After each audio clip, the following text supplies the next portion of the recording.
Good evening. We are back, of course, with the Free Your Mind. Grateful to be able to be back on the Free Your Mind program. Uh, Prayer, Most High, Mother, Father of Life, be grateful and thankful for another day, for another opportunity to free our mind. Thankful for this consecrated progressive community, the fellowship, family, and far. We're grateful that we have another opportunity to share with others. It is our prayer that they are doing well, time and log in on this broadcast, that we will certainly be thankful that they're doing well. Thankful for the opportunity to encourage, strengthen, motivate, and pray for others, even as we pray for ourselves, really going to venture on on the way here and make it here safe without incident, as we are going to once again attempt to share on this evening. Share. Sure. Well, certainly glad to have another opportunity for freedom mind. Of course, freedom mind is dedicated to going line upon line, precept upon precept, word for word, King James Bible, of course, what we are doing now. We started in Genesis and we are working our way through. Uh, this time we've been starting off, and we certainly have enjoyed the time that we've been able to do so. Hopefully, we will be able to do even more with regards to helping people understand, helping people be able to not live in fear or control, because that's no way to live in. That's not the way to live in. At this time, if you want to testify, it's time to do so, so that we can go ahead. I'm grateful for life, thankful for the Most High. Mother, Father, I'm thankful for the ancestors, appreciate um, strength and wisdom and knowledge, thankful for the truth, thankful for what um, was said Sunday, thankful for the, the jump, um, the leap that we had done on Sunday. It really did something. I'm appreciative for instruction. I'm thankful for it taking us. It's taken us to a better place, to you know more. And I'm thankful for the truth that we get. Thankful that what we're going to do tonight is going to open us up even more to the truth, so that we'll be able to know what it is that's line upon line, precept upon precept. So I'm grateful on tonight for our spiritually, thankful for all that are part of the community and what is to come. Ashe.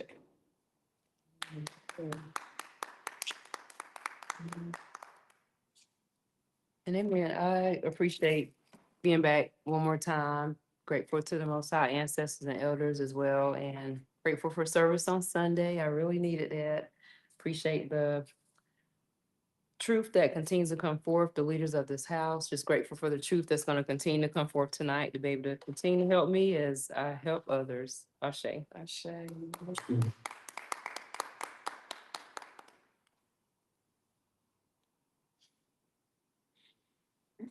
All right, we're gonna move on.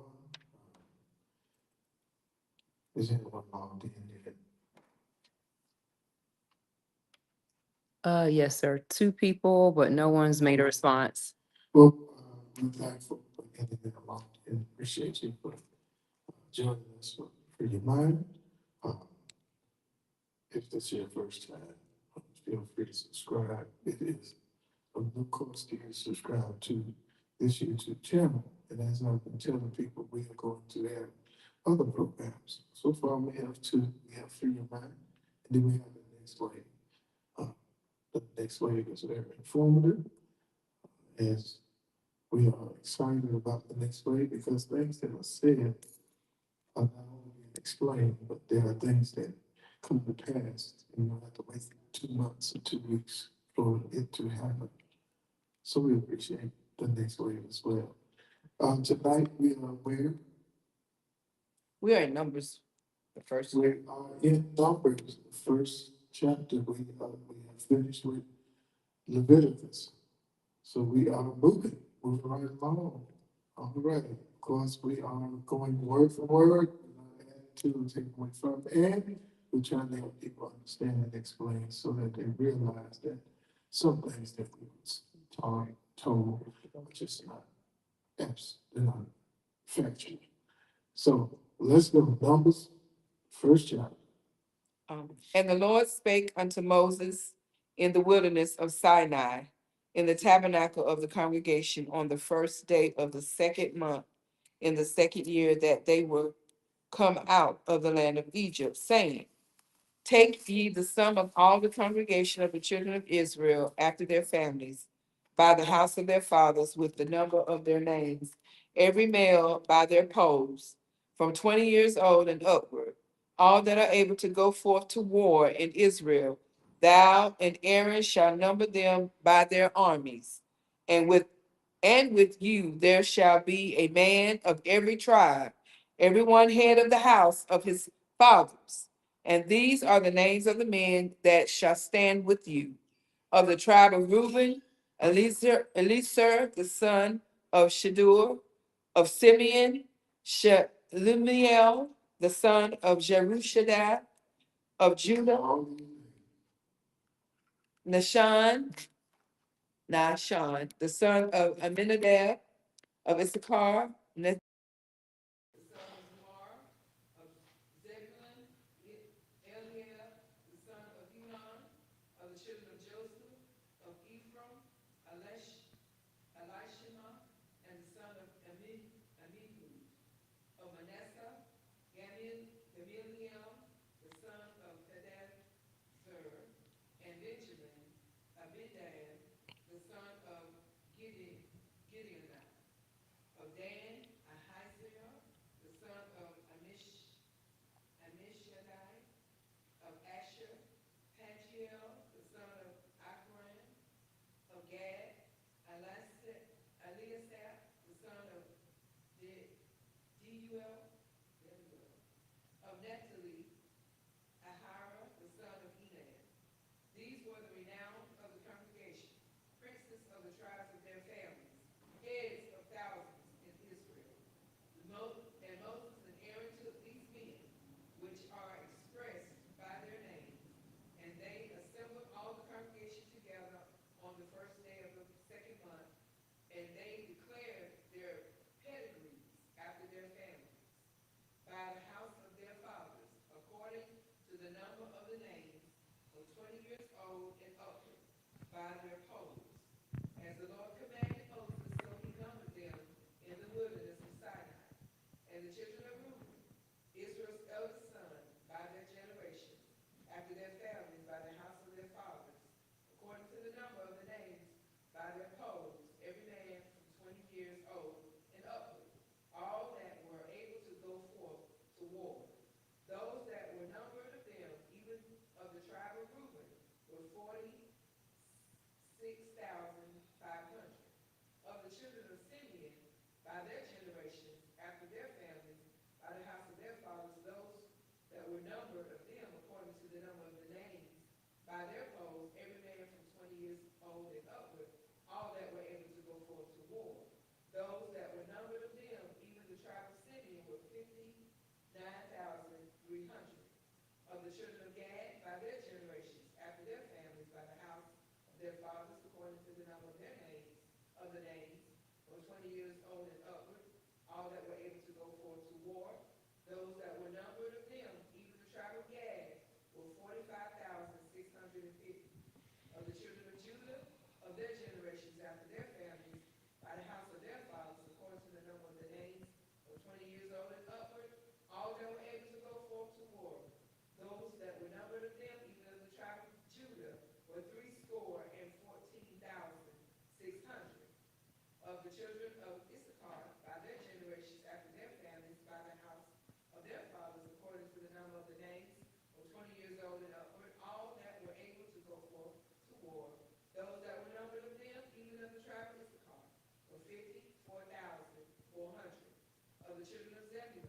by their generations after their families, by the house of their fathers, according to the number of the names from 20 years old and upward, all that were able to go forth to war.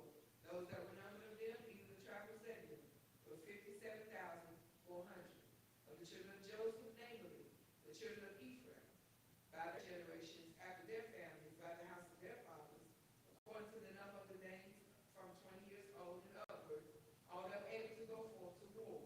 Those that were numbered of them, even of the tribe of Ephraim, were 40,500. Of the children of Manasseh, by their generations after their families, by the house of their fathers, according to the number of the names from 20 years old and upward, all that were able to go forth to war. Those were numbered of them, even the tribe of Manasseh, 32,200. Of the children of Benjamin, by their generations after their families, by the house of their fathers, according to the number of the names of the from 20 years old and upward, all that were able to go forth to war.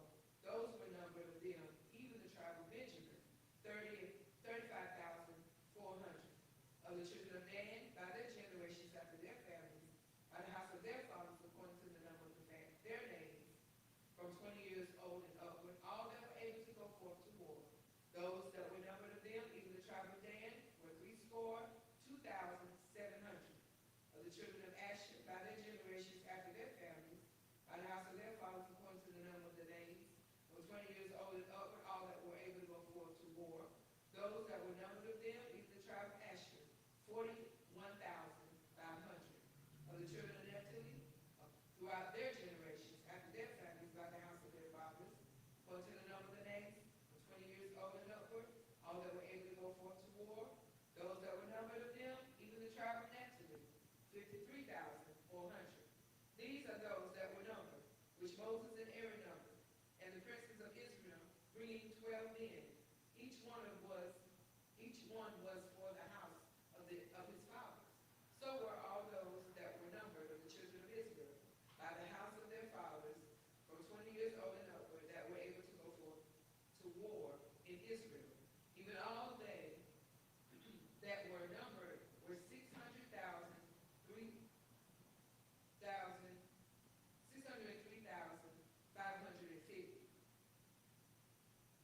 But the Levites, after the tribe of their fathers, were not numbered among them. For the Lord had spoken unto Moses, saying, only thou shalt not number the tribe of Levi, neither take the sum of them among the children of Israel. But thou shalt appoint the Levites over the tabernacle of the testimony, and over all the vessels thereof, and over all the things that belong to it. They shall bear the tabernacle and all the vessels thereof, and they shall minister unto it, and shall encamp round about the tabernacle. And when the tabernacle setteth forth, the Levites shall take it down. And when the tabernacle is to be pitched, the Levites shall set it up. And the stranger that cometh nigh shall be put to death. And the children of Israel shall pitch their tents, every man to his own camp, and every man to his own standard, throughout their hosts. But the Levites shall pitch round about the tabernacle of the testimony, that there be no wrath upon the congregation of the children of Israel. And the Levites shall keep the charge of the tabernacle of testimony. And the children of Israel did according to all that the Lord commanded Moses. So did they. That's the end of this one. Now, if you look at what's going on here, they were numbering the men of war from age 20. Right. And also, we find out that the Levites were separate from the others. This is similar to what we call a draft. Their starting age was 20. But yet, in the Vietnam conflict, the average age was 19. They even made a song about that. So here we see them establishing their armed forces in the land, right? Much is done today. Hmm? And here we see the same thing here. And people say, why are you reading all these names? Well, sometimes you have to get into exactly the time that that was took, that lets you know beyond a shadow of a doubt that this was not rewritten, it was copied. Okay? And not necessarily in its entirety either. Because even in reading it, you say, man, this is a lot of reading. And then you see the numbers in the thousands that they accredit to Israel. Now, when they were in Egypt, according to the story,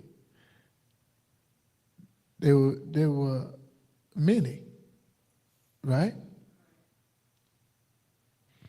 So even in that light, we see how organized they had things. So that lets you know why there were certain things that were put in and certain things that were not. Now, the funny thing about this is some of the names that you were reading, if you went a little further, you would find that some of those names have some interesting, interesting meanings and origins, but we won't get into that. Notice how chapter 1 of Numbers, that's all it is. The gathering of the men of war, the men that are of age that can go and fight. Minimum age 20. Now,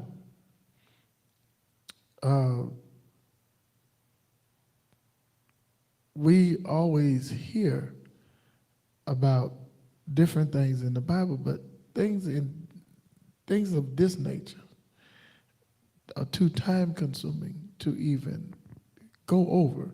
Now, what we find here is they're establishing their army. Now, if you're establishing an army, that lets you know that you're expecting to either have to protect or prepare for confrontation or conflict, right? And we see that they're talking about the protecting of the ark, right? And we find here it's said right in there, a stranger ain't got no business messing with it. Didn't it say that? That's the tabernacle of the covenant. And the priest, the Levites, they're the ones that's supposed to minister to it and tend to it. That's what it says. This right here is something they should have brought to light and to reality. But whenever you're dealing with people that don't read everything, they just go on the incident of when somebody touched it. Now we're getting a sense of why the result was the way it was. But that is chapter 1. That's it. Ooh, chapter 2. And the Lord spake unto Moses and unto Aaron, saying, every man of the children of Israel shall pitch by his own standard. Hold it a minute. Is there anybody in here that remembers a family Bible with names and birthdays and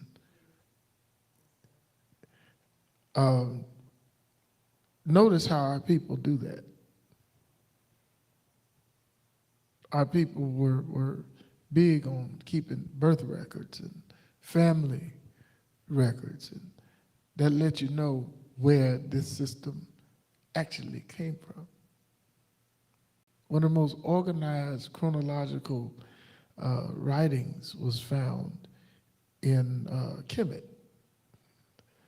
And when Alexander invaded, this was one of the things that fascinated Alexander. And we're not going to go into the story, but It's funny how our people were very meticulous, but as the colonization took place and as the dividing and the intermingling of cultures took place, our people became less and less organized when it came to that. Which area in this country is real big on family history and records? Anybody know? The South. The South. That's right.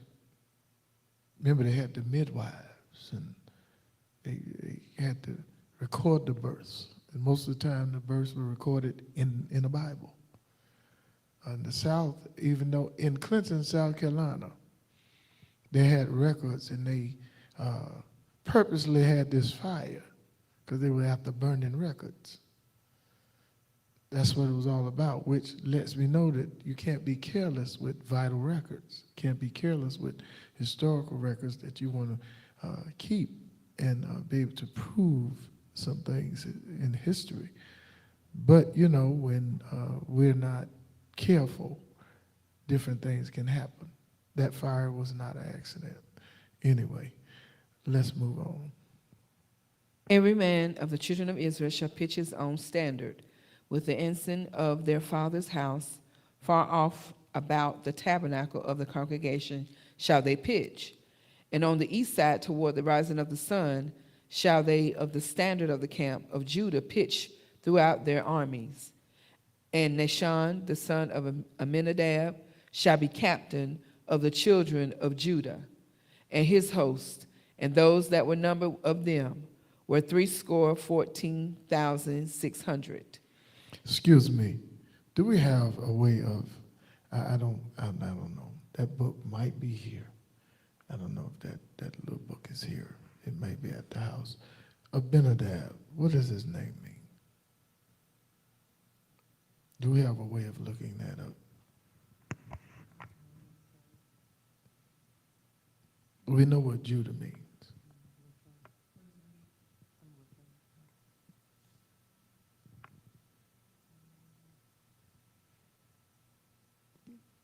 So if we have a source of looking up the name of Abinadab, let's look what and see what his name actually is ascribed to meaning.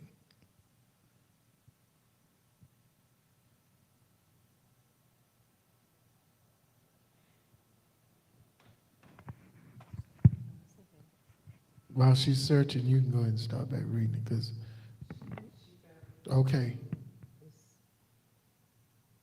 I have to look on another site. It's not giving me.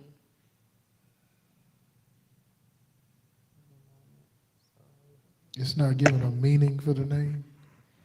I'm gonna have to start bringing that little book in here. It has the actual meaning of all those names. That's how I know that ain't no way some scribes wrote that later. It's not true. You may read on. Yes. And those that do pitch next unto him shall be the tribe of Issachar. And Nathaniel, the son of Zuar, shall be the captain of the children of Issachar. And his hosts, and those that were numbered thereof, were 54,400. Then the tribe of Zebulun, and Eliab, the son of Helon, shall be the captain of the children of Zebulun. And his host, and those that were numbered thereof, were 57,400. All that were numbered in the camp of Judah were 86,400. Throughout their armies, these shall first set forth. On the south side shall be the standard of the camp of Reuben, according to their armies, and the captain of the children of Reuben shall be Eliezer, the son of Shedeur, and his host, and those that were numbered thereof were 46,500. and those which pitch by him shall be the tribe of Simeon. And the captain of the children of Simeon shall be Shalumiel, the son of Jerushadai, and his host, and those that were numbered of them were 59,300. Then the tribe of Gad, and the captain of the sons of Gad shall be Eliasaph, the son of Reuel,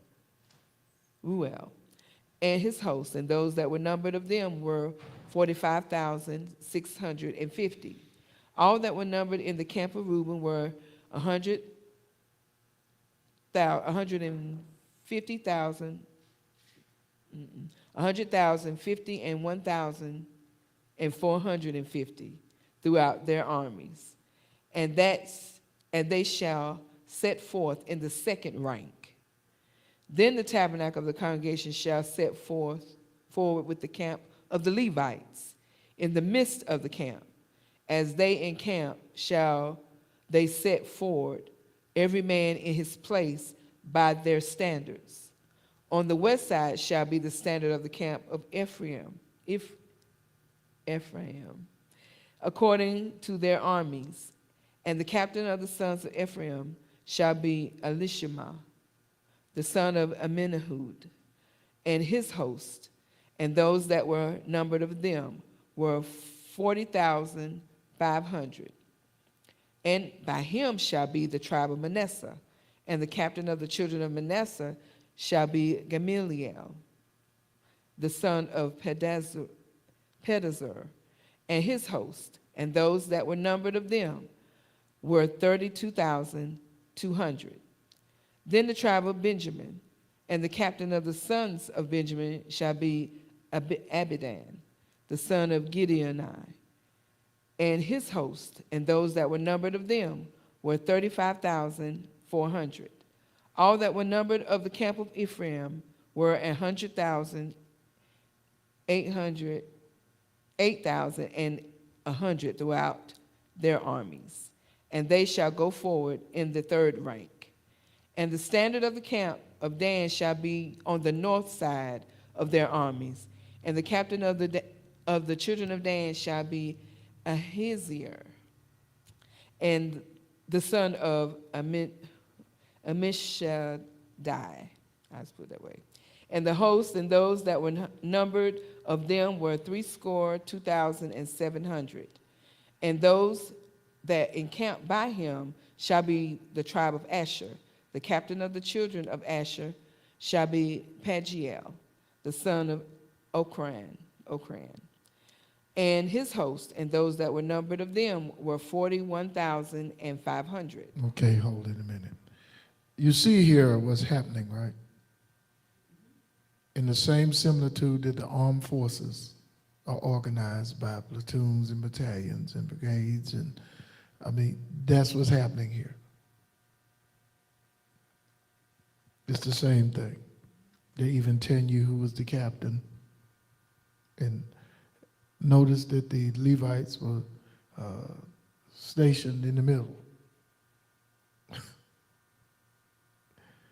But all you're seeing here is they're organized armed forces. Who wasn't in the army? Who wasn't in the army? Taking too long. Women. You don't see not one woman name. Who they putting out the army now? Huh? Women.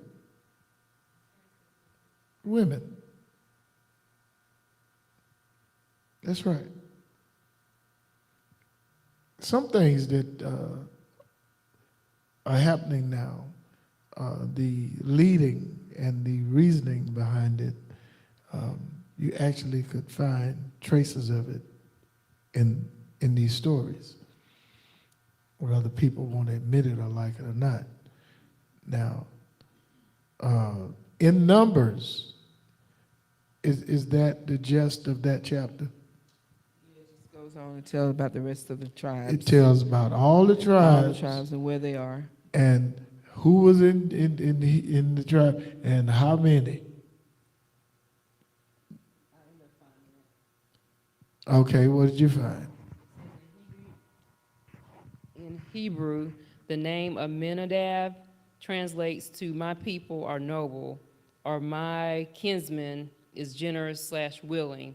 The name is a combination of two root words, am, my people or my kinsmen, Nadab meaning noble, generous, or willing to give freely. Now I want you to notice something. According to what she just read, what kind of name is Abinadab? Hebrew, right? The word alpha. The name Benjamin. Benjamin's not Hebrew. They say it is.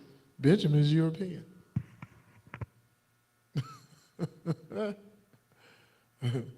Benjai is Greek. What I'm pointing out is this collection of different languages, but everybody trying to claim theirs was first. Hebrew actually is if they'll tell the truth, Hebrew is a made-up language. You know, just like Jewish is a made-up people. And the Metunecha is a language itself too. But if you look at all these different languages and these different names with these different origins, these different backgrounds, it's very crystal clear and easy for you to understand and see that there's no way that it's what they say it is. There's no way.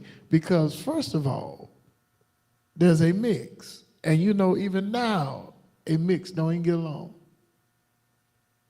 They're fighting now. Disorganized war. As a matter of fact, do we have anybody watching? That's it? Okay, let me school you on this war. This war is not a war, it's organized. The focus is oil. Ain't got nothing to do with nothing else. It's got something to do with controlling oil. That's why Venezuela was done the way they were done. The interest in Cuba has nothing to do with trying to help Cuba be a better place. The interest in Venezuela was oil, and the interest in Iran is oil, Israel being used. Israel and our country and Israel are working together. They putting on a show, they putting on a plot, they playing dumb, playing stupid. That is a joint effort to accost her and get control of the oil, about 30-something%, if I'm right, about 33% of the oil. And Iran is being falsely accused. Iran does not have a nuclear weapon. They don't even care about Iran having a nuclear weapon because North Korea has one. I can name some other ones that have nuclear weapons. They need to quit lying. The focal point is to incriminate Iran and bring Iran to a place where they can take over this 33% of the oil, the production of oil, because they got Venezuelans. They bullied them. The problem is the focal point is to take control of at least 33% of the oil so that China, the focus is to aggravate China. I know what I'm talking about. This is the truth. But you ain't supposed to tell that. Kiss my entire life. That's what you're doing. Problem is, sooner or later, all this gonna blow up in our country's face. I'm telling you right now, all that hatred, all of that bigotry and division has caught up to us. And I said us. The church is the church fault too. It's everybody's fault. This is not spiritual. This is very logical and very easy to explain. So all you people in there speaking in tongues and in these churches telling these people this is spiritual warfare, ain't nothing spiritual about it, because if it was, your prayers would do something in the war. So stop lying. We need to stop lying about this. This ain't spiritual. Ain't nothing spiritual about it. There's logical explanations for everything that's going on in this war. The logical explanation for what's going on in this country now is because this country has finally got to the point where enough is enough, and the balance is showing up. And it's showing up in a heavy way. Now, there's a group of people that if they stop fighting each other and come together, a lot of things would work in their favor. Now, I wonder who I'm talking about. If you take a guess, you probably get it right on the first guess. But it happens to be a people that allowed themselves to be destroyed. For the life of me, don't want to work together, don't want to do nothing together. And everything, they want to stick religion in it. Well, let me tell you something. We need to cut that out because you're lying. This is not spiritual what's going on. You have heard all this talk. You even heard these people complaining about the prices, right? They complain about the food. Ain't nobody mentioned God or Jesus. Ain't nobody mentioned, the only thing that's mentioned about churches, they mad at the evangelicals. They mad at the Christian nationalists. Even some of the people that's calling it spiritual, you are foolish and unlearned, and you don't know what you're talking about. And I can take you in the Bible and show you that you don't know what you're talking about, and your pastor is an idiot for telling you that. What's in the next chapter of Numbers? Because one thing about it, we see what's going on. We see that their armed forces is being told us and how many was in it. And it's cute and it's nice that they put it in there, but it ain't worth reading until we go back again and start breaking down some of these names. Go ahead. They lie about the origin of stuff, which is really so aggravating. Go ahead. These also are the generations of Aaron and Moses. Hold it. Are we looking at the same type thing? Just from Aaron and Moses' family and what happened. We're doing Aaron and Moses' family now? Yes. Well, let's hear about Aaron and Moses' family. Let's see what it says. In the day that the Lord spake with Moses in Mount Sinai, and these are the names of the sons of Aaron: Nadab, the firstborn; Abihu. Excuse me, Mount what? Sinai. Mount Sinai? Yes. Who's pretty versed in these mountains in the Bible? Oh, I am. I'm versed in them. I ain't got to look. What mount did he meet God on? Was that Mount Sinai? When Moses was in Midian? Was that Mount Sinai? Huh? No. Before that, when he had to take his shoes off and stick his hand in his bosom. What mountain were we on? That was not Sinai. Now here's yes. Here's my problem. If you can't lead a mountain, how you get to Mount Sinai to talk to him? I done told them they're gonna leave me alone. I'm finna kick y'all right where y'all need to be kicked, with truth. How, if you don't leave the mountain, how you get to another? Now I didn't write it. According to the story, no, you got to bring them to me. No, I will not go with you. Ain't that right? In the land of the Midianites, isn't that not right? Even when Moses is sent to kill his kinfolk, which you gonna find that out. So if you don't leave that mountain, who's this God at Mount Sinai? Or was he speaking long distance? Was a long distance call? No, he spoke to him on Mount Sinai, right? On the mountain, right? Was it an echo from the other mountain? Well, God is everywhere. Not according to that Bible. Now we're talking about two different gods, because the God in the other mountain did not leave that mountain. Not one time. And I ain't got to even restudy it. I looked at it thoroughly. And I looked at other interpretations of it, other writings of it, and I looked at the original story. So you can't fool with this. I happen to know that this one talking to him now, I happen to know what happened in the original story. This original story comes from another story. This story comes from the original, but the original, it don't read this way. Now, and no, my head ain't gonna burst. People say, I'll be glad when somebody, I bet you will be glad. Now, nobody needs to set me in my place because I ain't the one that have all this knowledge. I'm enjoying sharing it. I'm going to prove you wrong because it says here, I wish you would so I can tell you where that came from. If a liar writes something and you research the lies and you back up the lies, you're a liar too. Don't get mad at me because the truth exists. So I want to know, is this the same God? Should be, right? Because in the land of Midian, did not the God in that mountain address himself as the God of his fathers?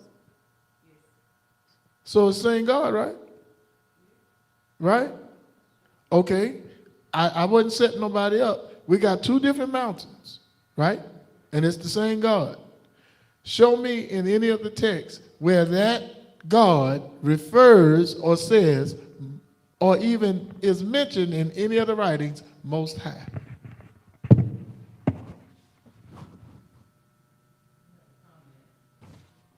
We'll get to it.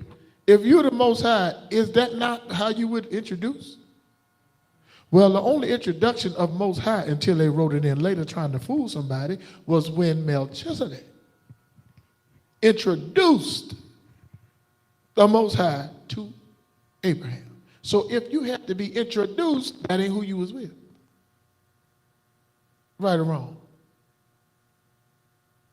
I know church don't want to admit that, and they don't want to swallow that. I'll see what you're doing is, I ain't doing the doggone thing. I'm going in what it says. I know we know how to hide diddle, and we're very creative, and we're very productive, and we know how to make a story out of seeing a pile of stink with a candy bar in it, but let's go with what it says. So here, this is the same God, right?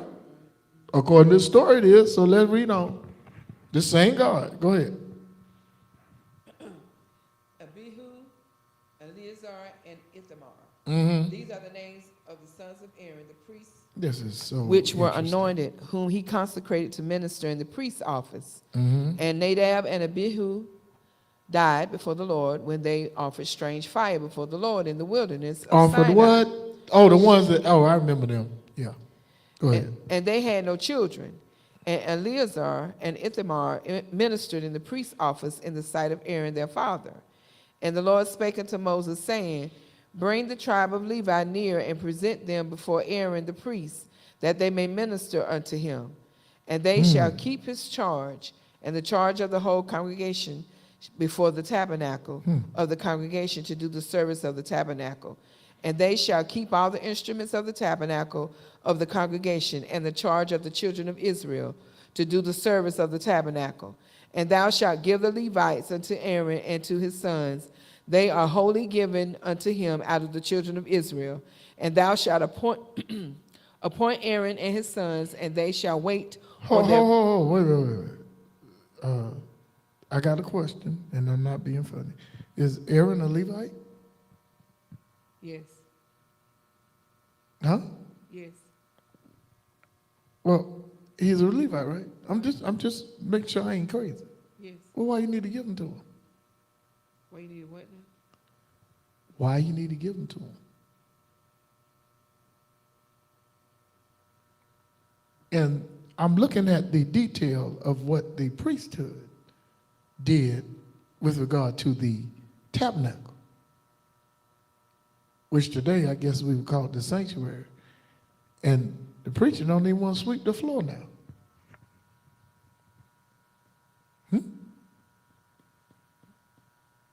Pastor don't even want to push a vacuum. You're in the building all the doggone time. You walk past trash and want somebody else to do it. What, you got, servants?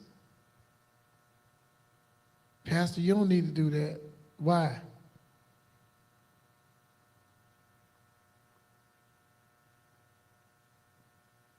See, we make a God out of men, and we don't like nobody saying nothing about it when we point it out.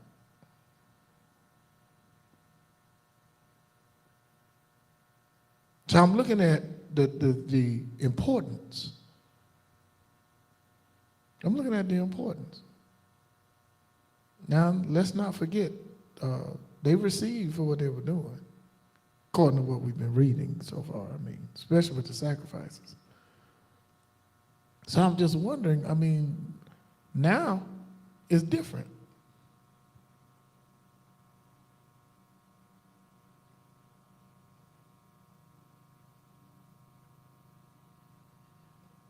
Oh, by the way, they're not called the church, are they? This group.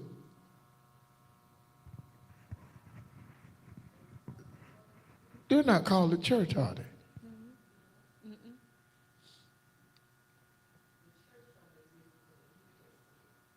That's what they told everybody.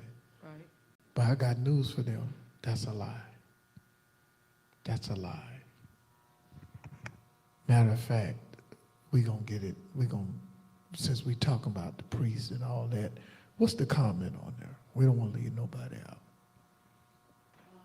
Pastor Charles said perhaps they were using smoke signals when they were talking about The communication. He spoke. Now you need to quit cutting up. It says he spake. The Lord spoke. Spake unto Moses. He spoke unto Moses. It says so there. You stop it. You know it says so right there.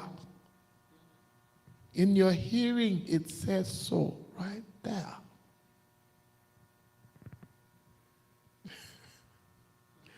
Like we just sweet. So I says it plainly says in your ears. See, ekove is hearing. Ekote is listen. Ekote being listen very good. Ekove is actually writing. There wasn't no smoke signals. You stop it. You better stop it. God gonna get you. So let's get into this where the priest, it's an importance to it. Yes. And it's good how they breaking it down and explain it. And a lot of people say, well, y'all wasting time. Get to the other part. See, that's what's wrong with us now. And what I mean by what's wrong with us now, there's a kind of impatience when it comes to taking in information. That's why retention ain't really big. That's why people can hear something on Sunday and not be able to repeat 10% of it back to you on Monday. Maybe 35% of it on the same day, that evening. Ain't because people are slow or dumb.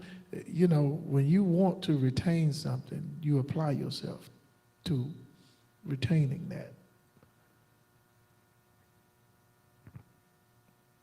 I remember in school there were times where we paid for deciding what wasn't important in the lecture. I ain't even gonna worry about that part. And then it was on the test. Right. And you sit there on the test feeling silly trying to remember what was said, but we blocked it out. I ain't gonna need that part, I ain't worried about that. There it is on the test. You dirty little instructor, you. Nope, it ain't professor fault. Blocked it out. I ain't gonna need that part. Or we get cocky. Well, I can remember that. And don't remember it. So now we're dealing with the priest. Go ahead. This is fascinating. Not really, but go ahead. And thou shalt appoint Aaron his sons and his sons, and they shall wait on their priest's office. So Moses did that. Moses was over that, right? Moses was. He was the one that was doing the appointing, right? Oh, right, And setting things in order, right? right.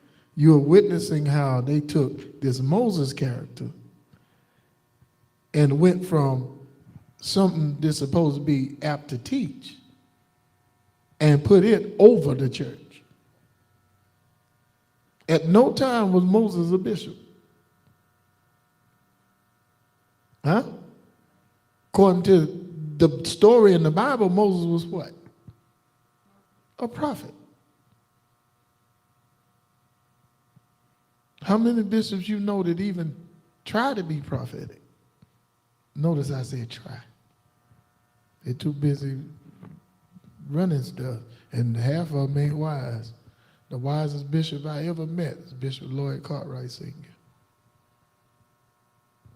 Go ahead. And the stranger that cometh nigh shall be put to death. And the Lord spake unto Moses, saying, And I, behold, I have taken the Levites from among the children of Israel, instead of all the firstborn that openeth the matrix among the children of Israel. Therefore the Hold it. Levites. Firstborn. I want y'all to lock that in. Somebody who saw the Matrix. I did. What does that remind you of? What was just said?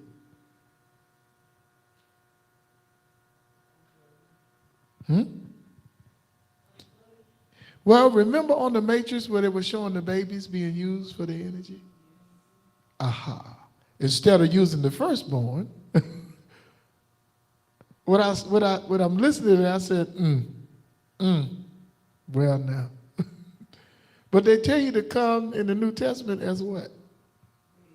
Okay, go ahead. Therefore the Levites shall be mine, because of all the firstborn are mine, for on the day that I smote all the firstborn. Ho!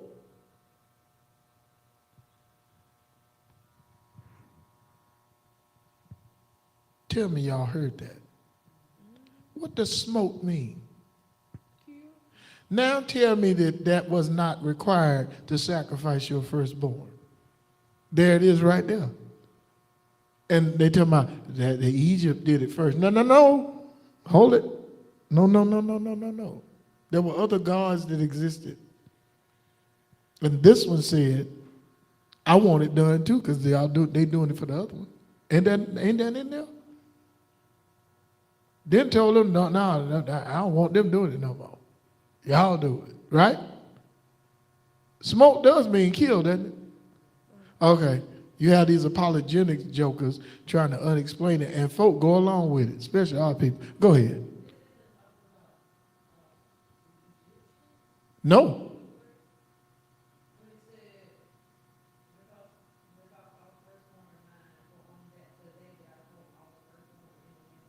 No, but before Egypt, that's what I'm talking about. They talking about Egypt did it first. No. Before Egypt, it was already being done. Because later on, this same God talked about it. Y'all don't remember that? Bring ye unto me the firstborn. Y'all remember that, huh? Oh, I'm going to take you back in there. It's in there. Because a lot of apologetics say, no, it was Egypt first. No. It's even mentioned by God that there were other people sacrificing the firstborn to another God. Y'all remember that? Don't do as such do. Bring them unto me. Yeah. Oh, okay. I know it's in there. I know a lot of these smart preachers would be slick and say, that ain't what it says. It ain't written like that. Oh, no, you ain't dealing with no dummy here. I ain't boo-boo the fool. Yes, it is in there. And you can argue with me all day. You the one got to go look for it. I ain't got to look. It's in there. And it's said that way too, as if the jealousy came out. I don't do it the way they're doing it. Do it the way I want it done. But it still involved the firstborn. And notice that there were instances in that Bible where the children were killed.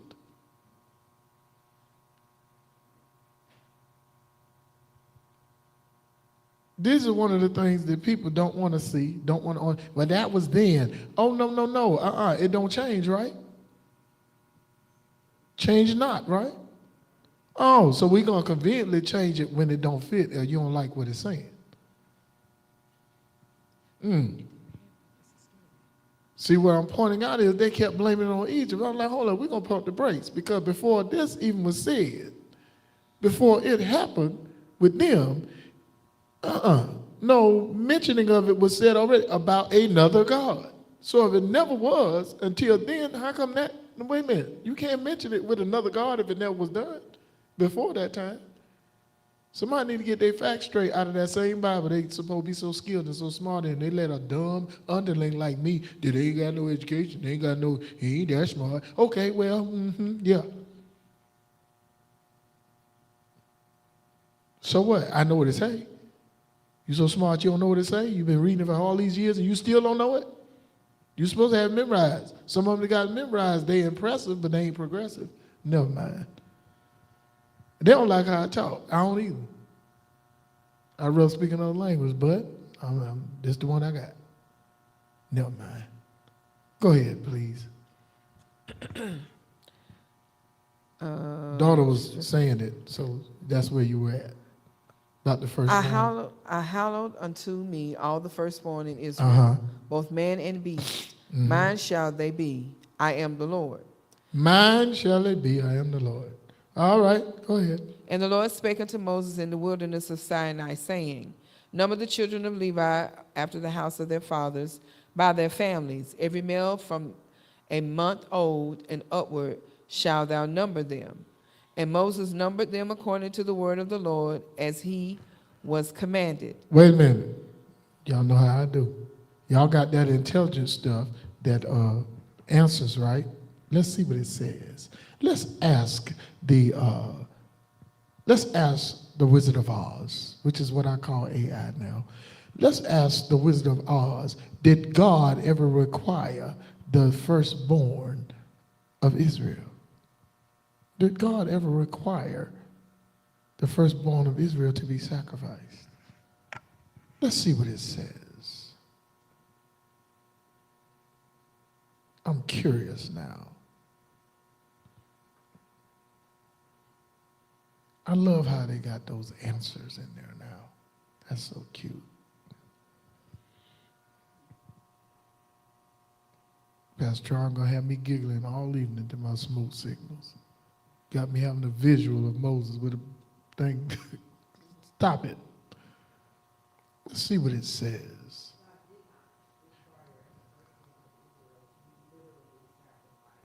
See how it says did not require them to be literally sacrificed.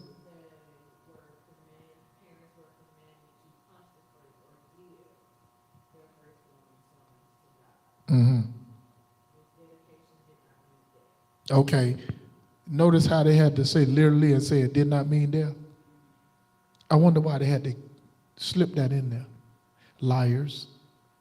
Because when you read it, it means death. And there were select, special ones, chosen ones that wasn't sacrificed. Now you got to lie about it and say it didn't literally mean, oh, well, then when it was written, you shouldn't have copied from another story then, huh? Because with your story, it means something different, right? But when it was in the other story, then it would have meant, it meant exactly what it said. That's why there are cultures that, whether you like it or not, they get up on a high place and drop the babies down. And you got to catch them. Now, what happens if you miss them? Oh, they still do it. Y'all don't believe this? Look it up. You ain't got to take my word for it. There's still a culture that take them children up, the babies, and drop them. And those that are down there, you got to catch them. Y'all ain't never saw that? I witnessed some of it. They still do it. They still do it across them waters. They still do this. And I had to stop watching it because, you know, they don't always catch them babies. So, baby slip through their hands and get hurt and busted head and stuff. No, I ain't watching this no more. I watched it for 3 years straight. Tell me they don't still do it. People don't like what I say, but I told you I'm coming from experience or what I was taught, and I wasn't taught by folk in a suit or a robe trying to impress nobody. are being worshiped by folks. Some of this stuff, I watched it. I watch different cultures because I need to, because some folk, they don't like the way I talk. They live to prove me wrong. They're going to die trying to do it because I ain't trying to be wrong. I'm just giving them the truth. They still have a culture that do that because the dropping of the baby, listen, it's connected to the future of that baby and the life of that baby. It most definitely is. And there's a culture that still do it annually. When they bring them babies up and drop them. And they got to get caught. They don't drop them on no mattress. They don't drop them on no trampoline. They drop them from up on top of the building, and you're supposed to catch them. It's inhumane to me, but it's still being done. I knew it was going to say, it didn't literally mean, that's what, when they see slavery in there, it doesn't literally mean have slaves. Hold up, now I ain't stupid. I know what I'm reading. It don't literally mean rape. Are you kidding me? It used the word rape. That's not what it literally means. We are so gullible to defend something that don't care nothing about us. That's designed to captivate any group that has somebody skillful and intelligent enough to twist them and make them believe what they want them to believe. It's designed for that. That's why I call it a casket. You got to die to get in it. You got to give your life to it to get in it. It's a casket. I know the church mad, and I'm mad too. So we match. But I'm going to keep telling the truth. We got duped. It has its good points and its bad points. Why we can't admit that? And the church need to quit criticizing the drug addict because most of them come there on Sunday to get a high that wear off by Sunday night or Tuesday.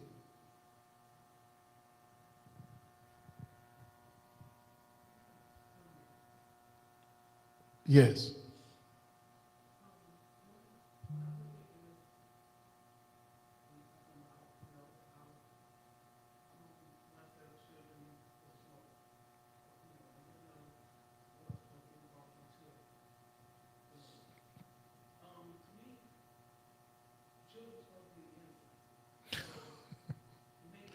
Yeah.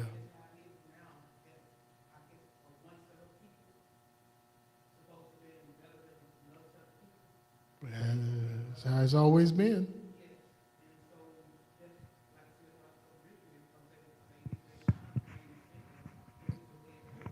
Oh, yeah.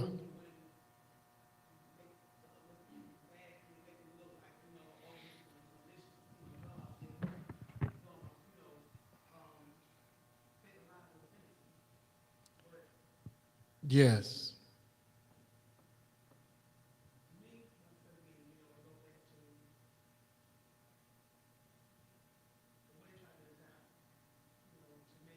Mm-hmm.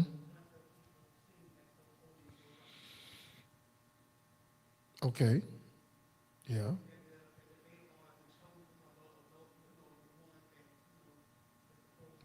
Aren't they supposed, these are chosen people, right?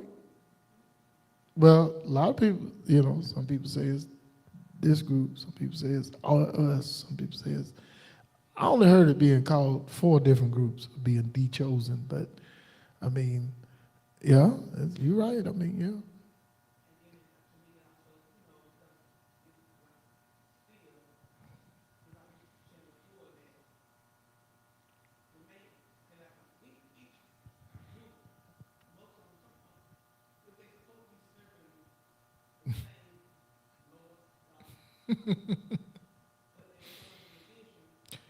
Yeah.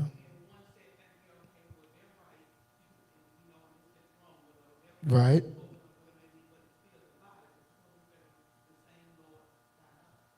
Yeah.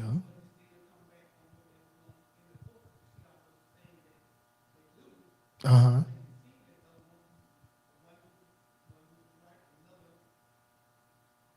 Yeah.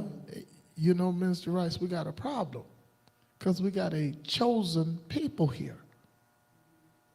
They're the only, is there another group that's the chosen?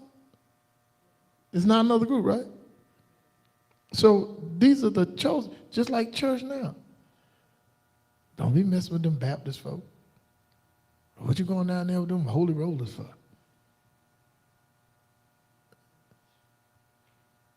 Incidentally, I got a question.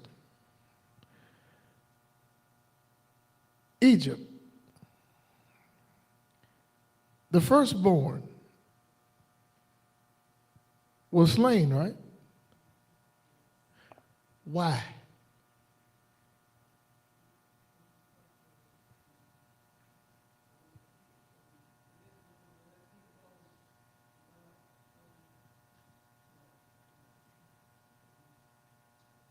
Why were the firstborn of Egypt slain? Why were they killed? Huh? Who came up with the idea of the firstborn being killed? Huh? Was it God or Pharaoh? Why did God do it? Because now I want y'all to remember something. They had to protect their firstborn, right? Egypt didn't know the secret.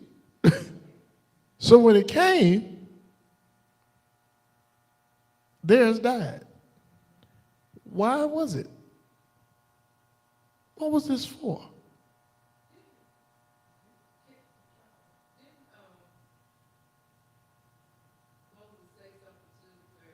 He did.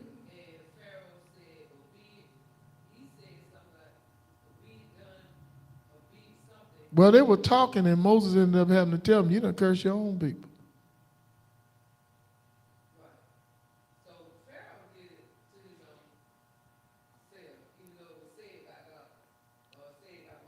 His mouth got him in trouble, for sure. But my problem is, God did this, right? Uh-huh. What did those children do? Weren't they innocent? And, watch this, who had the remedy? Right. Who didn't? Tell me they don't do that today.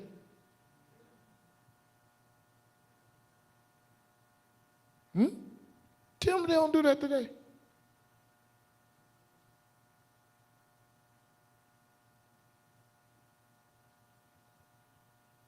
Somebody need to explain to the rich that they're going to die too. There are things that they have accessible that you can't get. There are things that are provided for them first, like the preference on the Titanic. That's not available to you, but somebody need to remind them, you're going to die, just like everybody else. It ain't no heaven for everybody to go to because you can't get along here. How the heck you going up there? These churches need to quit telling that lie because they don't get along now. What's magically going to make everybody get along up in the sky? God, nope. That's who got you against each other now, according to what you're telling me.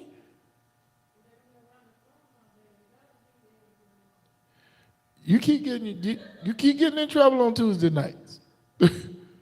Me and Minister Rice just go, we gonna hush. You keep getting in trouble. My question is, what did the children do?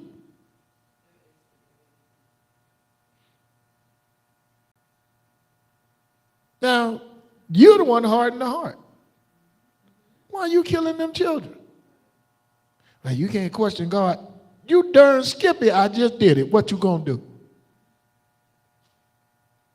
What those children do?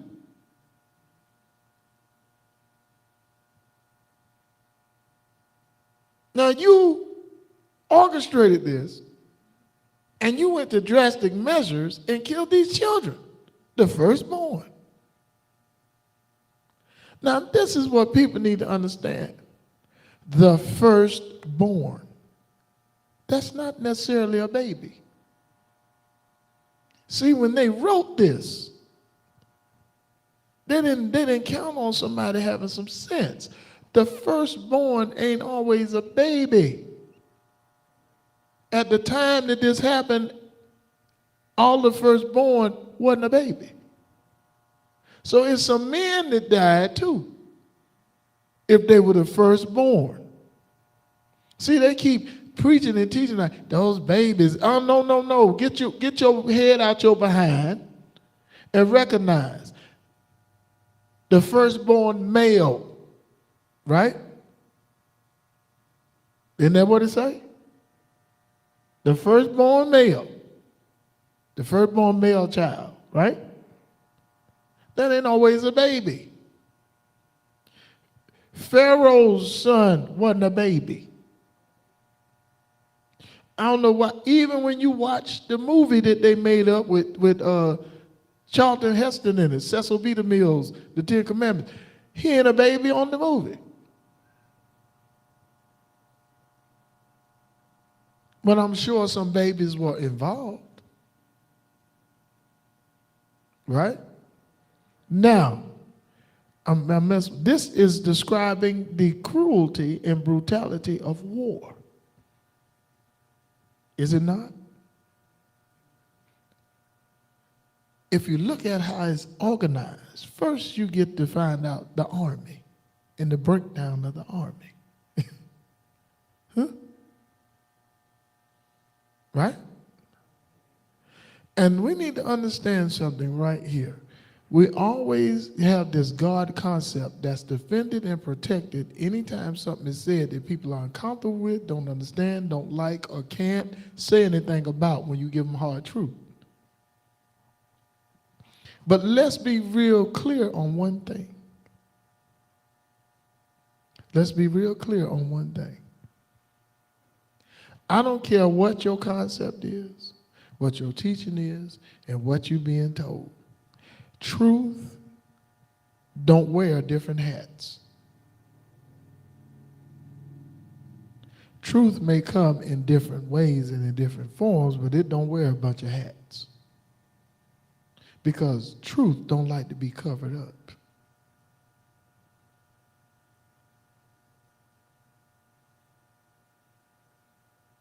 What's happening here is they're being organized for what's going to come later. So I'm so glad we're doing it the way we're doing it so that we can understand some things later and reflect back. So that when you hear something, you'll be saying, what's that for? See, we going straight down the line. I got some preachers now mad at me. They're not mad at me because I did something to them. They're mad because folks sneak and watch this stuff and ask them questions, and they can't answer them. You're going to have to take that up with God. I thought you already did, big mouth. And you supposed to be the one talking to God for everybody else? Why you lying and saying you did then?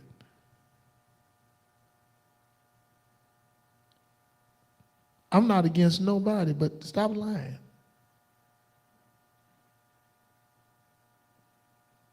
I just wanted to ask that question. What did the firstborn do? I thought the problem was you hardened Pharaoh's heart. Why innocence always gotta die? What's just and righteous and holy about wiping out innocent people?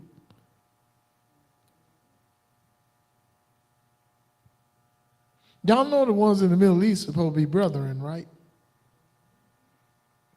According to the same Bible, all of them fighting about.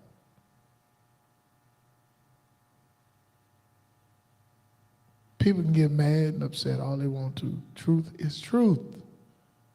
Some of the mannerisms and attitudes and moods and the way people act and maneuver, they reenact what they heard or read in the Bible.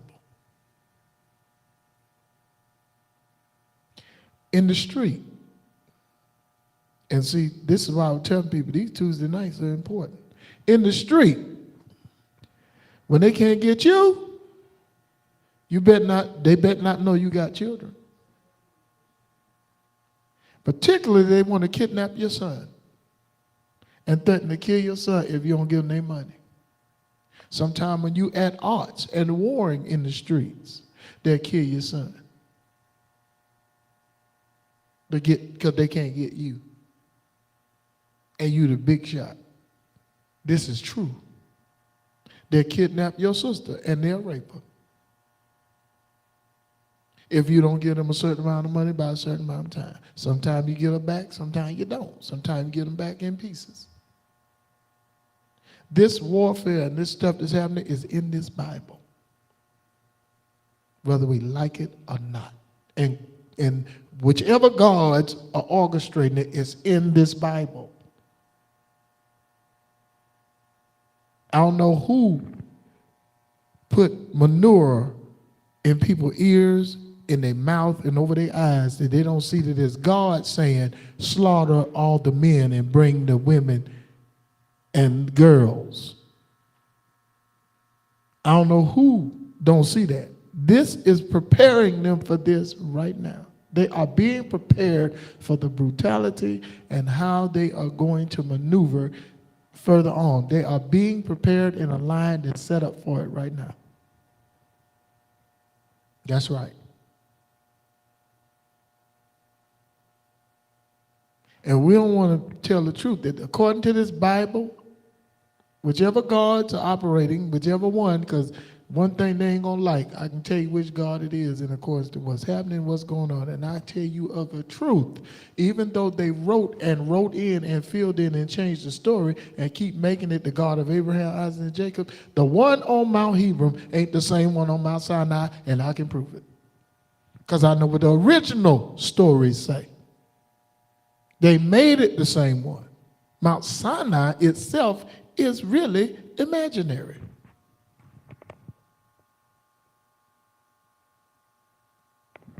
Now, there's a real Mount Sinai.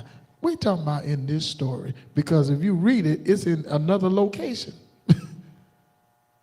In this story, it's moved.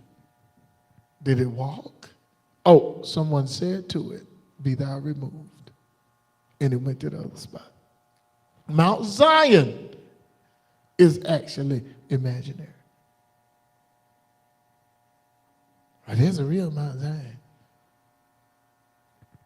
We're talking about the story. We have to understand and realize that some of the brutality, some of the mindset, some of the mixed and split personalities are birthed from this Bible. I'm telling you, it's true. Why do you think some people that murder folk and kill folk, what they tell you? Either the devil told them, or the Lord told them, or God told them, or a demon told them, or an angel told them. Huh? Where that at? In that Bible. I don't know why we don't want to, why we can't take the truth and still be righteous. Why it got to be a problem? Because truth is being told. We having all this powerful service and can't change a doggone thing in front of your door. And don't want nobody to say nothing about it. Well, I'm saying something about it because the true purpose of it is not what you're telling people and teaching people. And most of them is teaching and saying it ain't got enough power to stop themselves from pissing in mid-piss.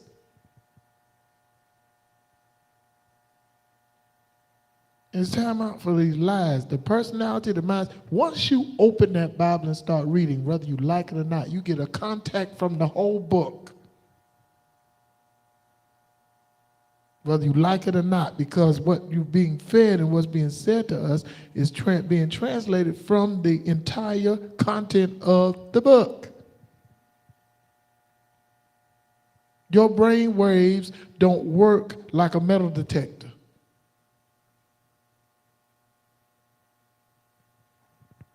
Your brain is more capable of more than you think.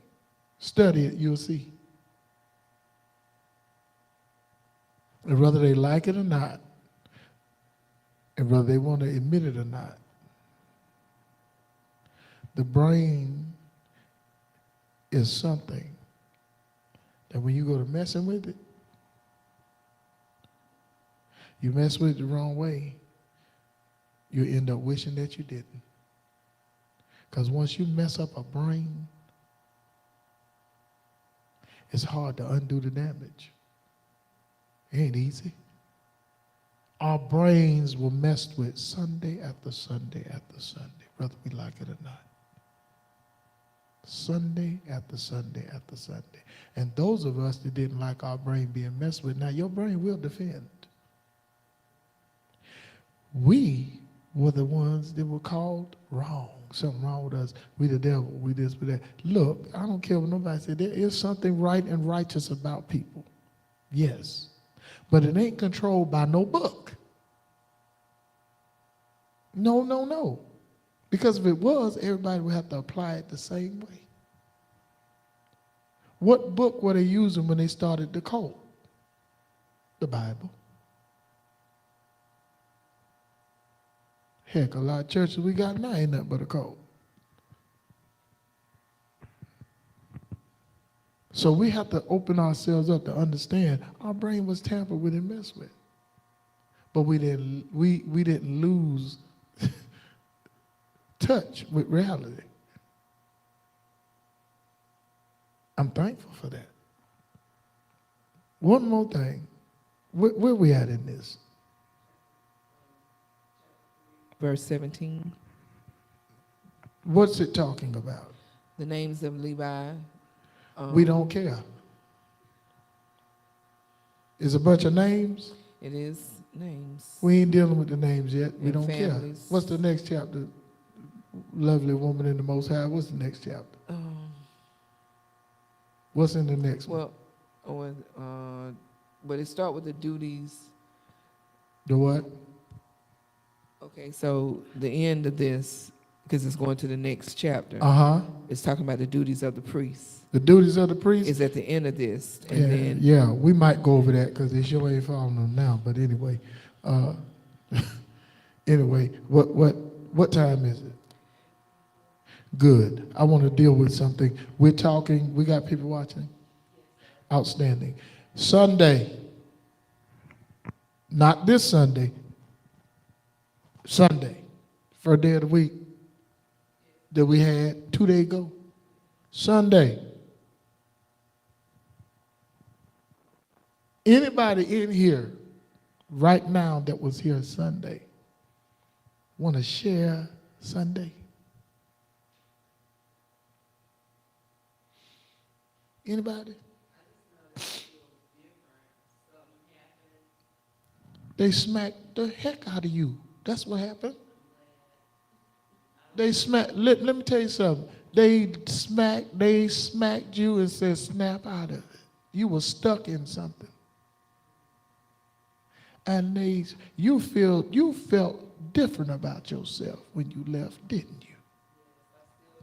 Because they smacked you. You know how people say, because when the folk all out of it, and they say, and the person come to themselves, that's what, you didn't hear me holler and tell the ancestors to get you. Okay. What you think they did? Hug you and rub your leg? They knocked you out of it. Listen, we don't understand what we have at our fingertips. Listen, our bodies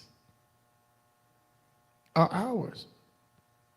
But once they go awry, we got to try to do something to help our body. Because it don't always fix itself. Trust me, it defends itself. But it don't always fix itself. And the things that do to fix itself ain't always immediate and quick. Even bones take time to heal. So you know something happened. But according to them, they crazy. Okay, you wish you could get a real revival. Because we had one Sunday. That's what happened. You got the experience of they ain't hit you in the face, but it was the equivalent of somebody said, move out the way, y'all. And the person said, oh, thank you. I needed that. Oh, we gonna die. We gonna make it. Move, y'all. Cut that out. It's exhilarating. And it's awesome because it's personal. And can't nobody take it from you. Can't nobody say it didn't happen. They can try to unexplain it all they want to. Ain't gonna happen. Anybody else want to share? Sunday was thick. It just was thick, you know. And I'm glad we didn't have to have mind games, hypnotic suggestion. I'm glad we didn't have to do no persuasion. It was just time, and they said, just tell them to jump. Just jump. Poor Jennifer.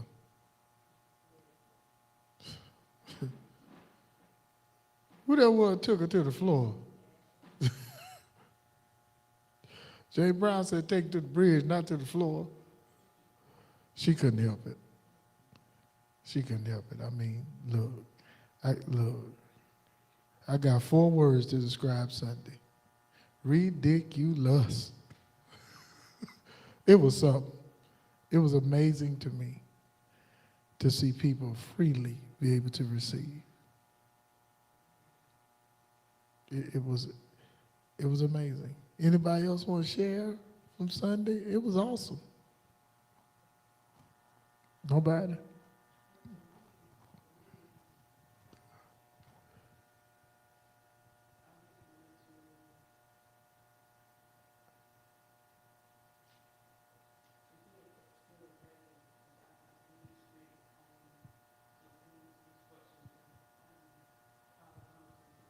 Uh-huh.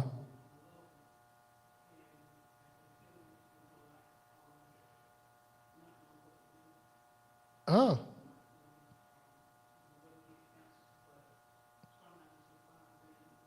Mm-hmm.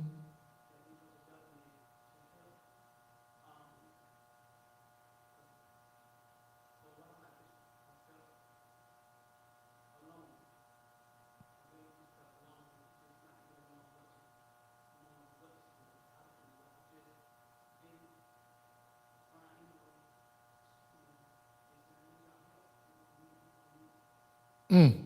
Mm, mm, mm.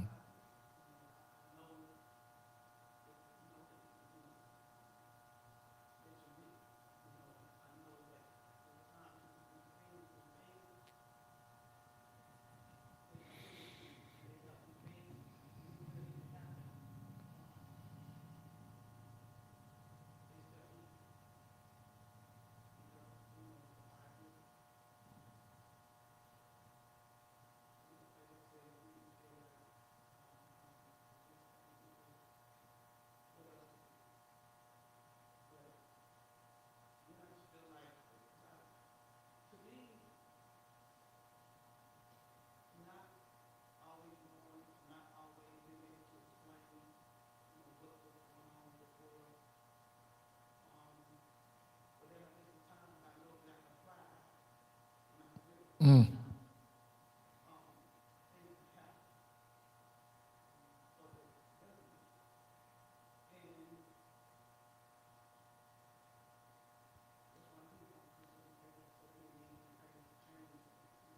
Uh-huh.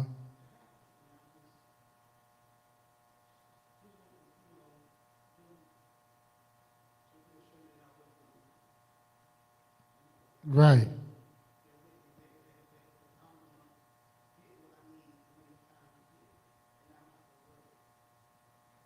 Okay. Mm. Mm.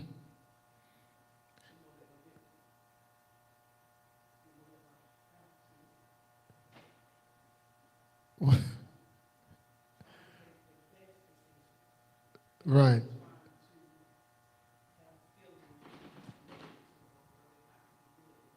I hear you. Mm.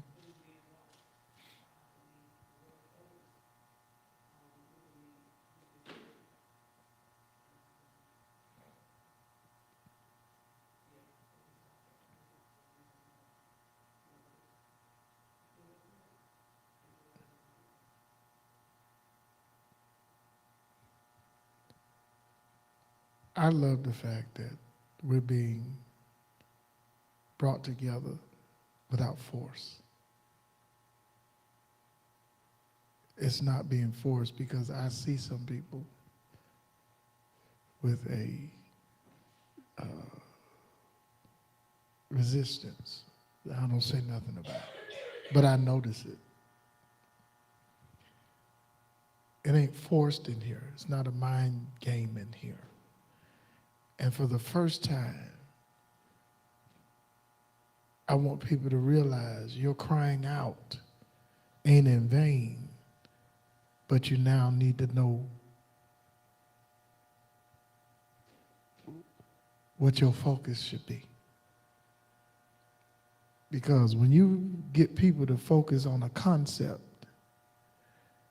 there's going to be a lot of disappointments. And the explanation is always given to us in a way that we ain't say it or verbalize it. But the explanation, the way it was given to you, is to make you feel like it ain't your turn. Or not now.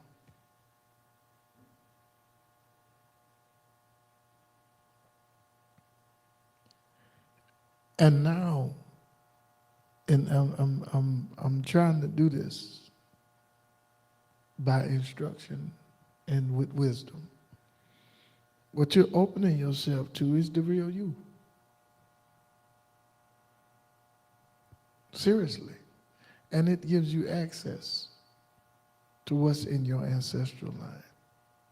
Without the games, the gimmicks, without people lying to you, stealing from you, putting you in front of a table and chanting and all that, and blowing smoke on you and all that stuff. And the aggravating part, to be honest, the aggravating part is we were already massaged and taught in a way that hinders us from being immediately effective in who we really are. Because I'm listening to what Minister Rice said. Brother, the church needs to stop telling Bible stories every Sunday to excite people and hype people up and start helping people life change and help people get stronger and help people get, I mean, listen, let's just face it. Nobody should come in here feeling down and leave destroyed. Nobody. But church will do that to you if you're not careful. We got a lot of capable preachers, teachers, evangelists, prophets. Well, I guess some of them are apostles, I don't know, and bishops. And there, a lot of them are capable people, yes. But one thing I keep seeing, we keep making the same mistake. We keep going by a blueprint and a program that lead people to a dead end. And we need to start answering to people, what do they do when they ain't in the building? What do they do when they call and the prayer partners don't answer? How do they handle when they feel by themselves? And people don't want to admit it, and feeling rejected of God is staring them in the face. Time out for all this psychology.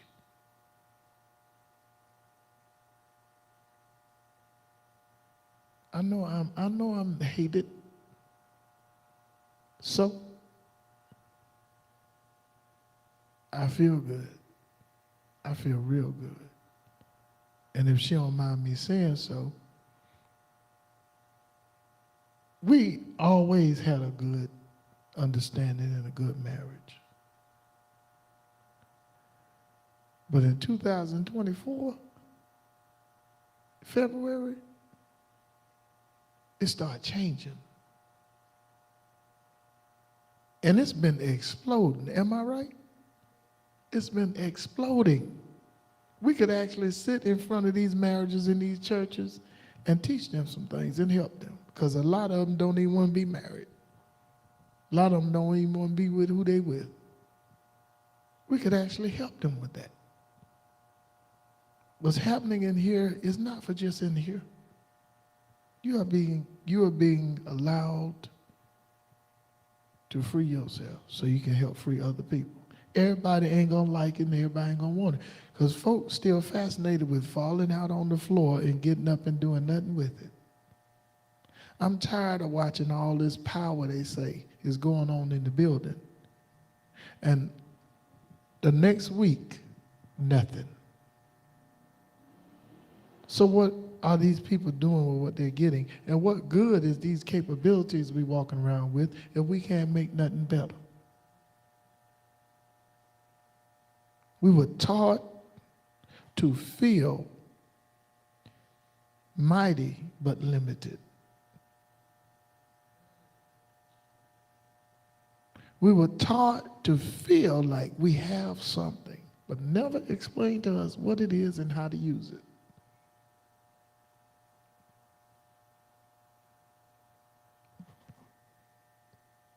And all that is changing now. I told somebody today that's very dear to me. I told them, I don't need y'all calling me. I ain't coming. I said, y'all want to experience it? Y'all want something from me? 400 Milton Road, Joanna, South Carolina. That's where I'm at. Well, y'all can't take care of me. My mother did.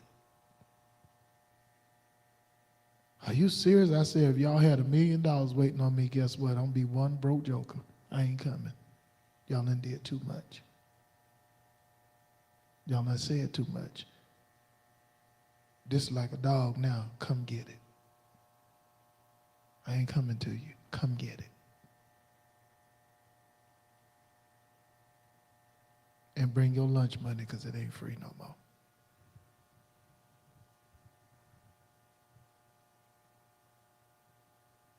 And I had to say that today. And I meant every word of it. Don't call me. I ain't coming. It's a lot of other times I'm telling them I ain't coming. I ain't coming. For what? For what?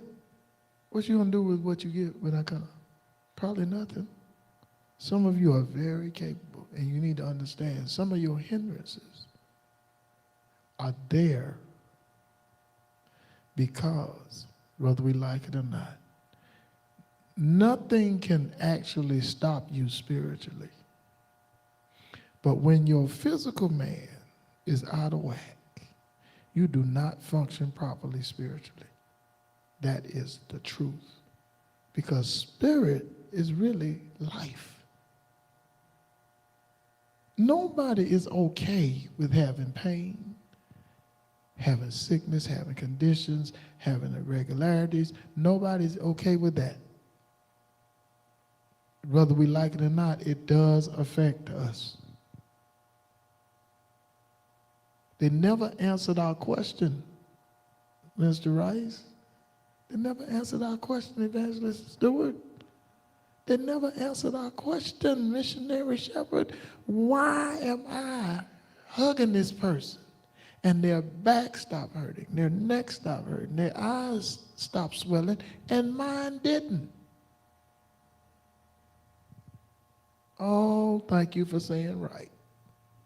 They never answered to us why it worked for one and 20 other people are there and nothing happened for them.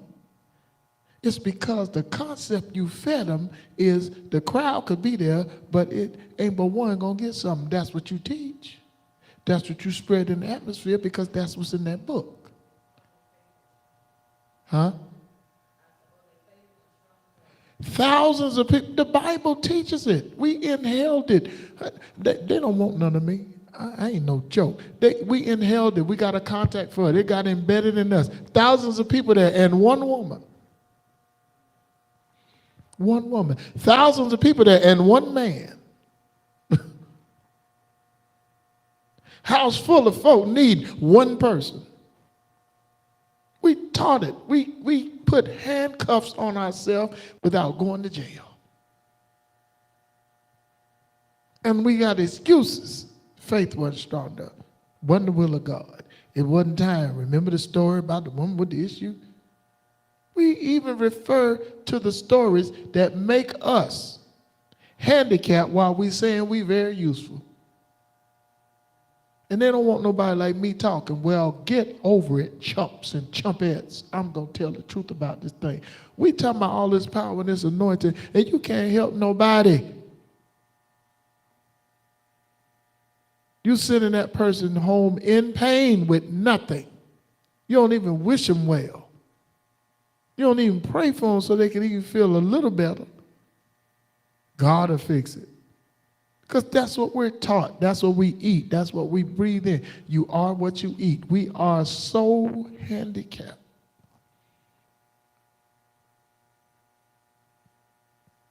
And we're supposed to be capable.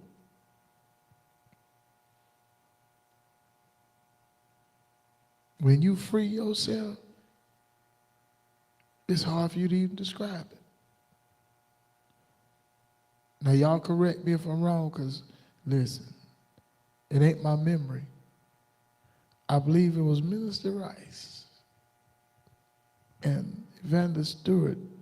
They were talking about Minister Rice dancing all over the place, and her headband fell off or something.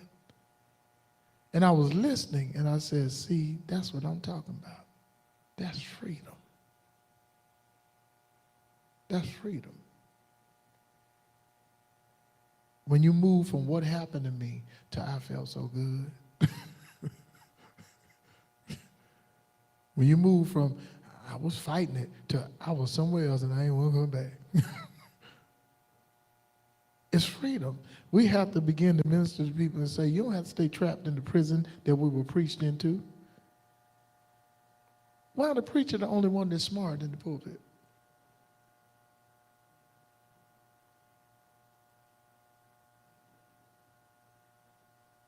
I'm thankful for every capable preacher that exists.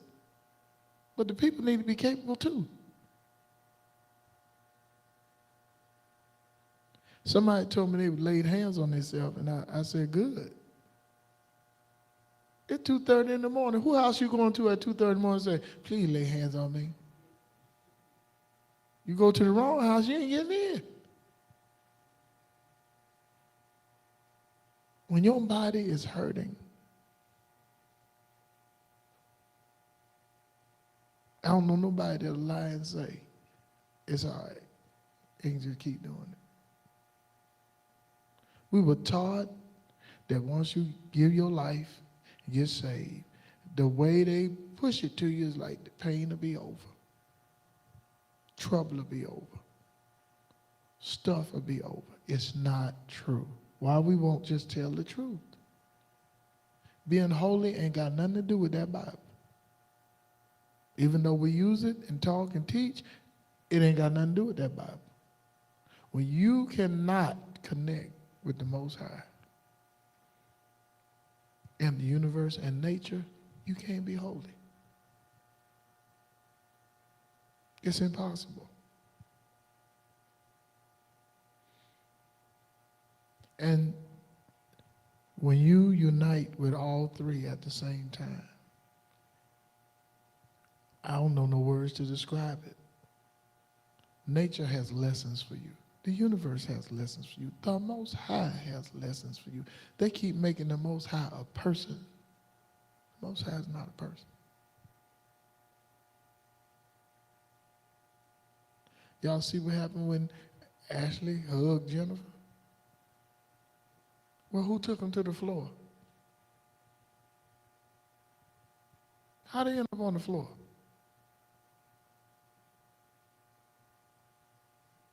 Huh?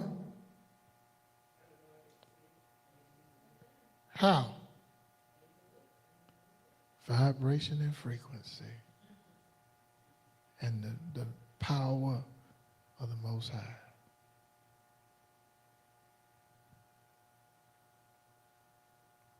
Don't limit yourself.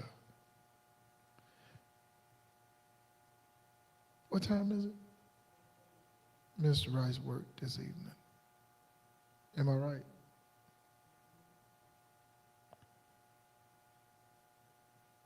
Sometime when we are in a setting like this is the time where you can express things that ain't gonna backfire on you. Believe it or not. Some things, when you get it out, it helps.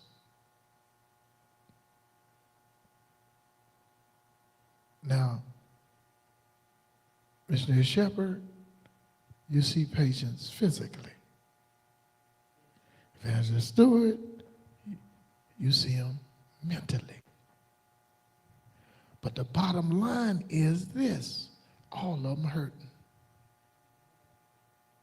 And all of them don't necessarily realize they need help. Some of them try to tell you when you there to help them. I know good and well y'all have sat there sometime and looked at somebody and said, well, what you need me for? You seem to think you know everything. What you come here for? I know good well you say, well, sir, it's really your back, not your legs. You ain't gonna tell me. Yeah. Well, ma'am, it sounds like me. The problem is you never let some of your family members go for some things they did you in the past. That ain't it. You need to free yourself. That ain't it.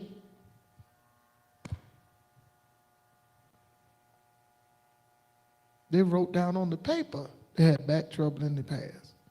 They wrote down on the paper they feel like they got something in there they holding. But you don't know what you're talking about.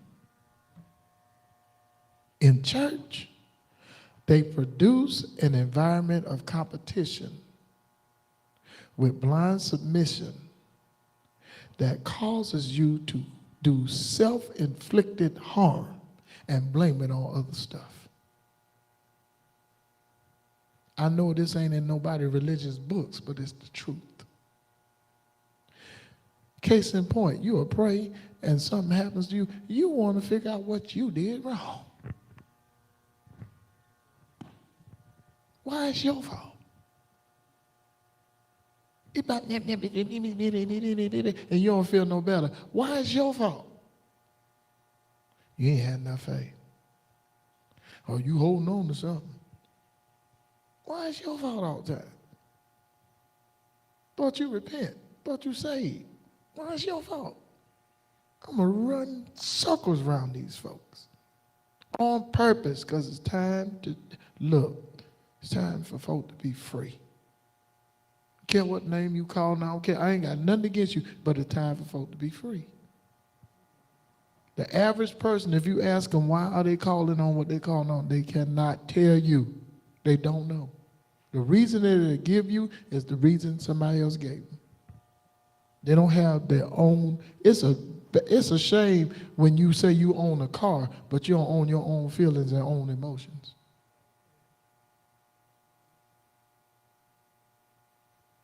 What's wrong with you? Well, the pastor said, well, hold up. Time out. I asked you what's wrong with you. Well, see, the pastor no. I asked you. The pastor ain't there when you have to deal with it.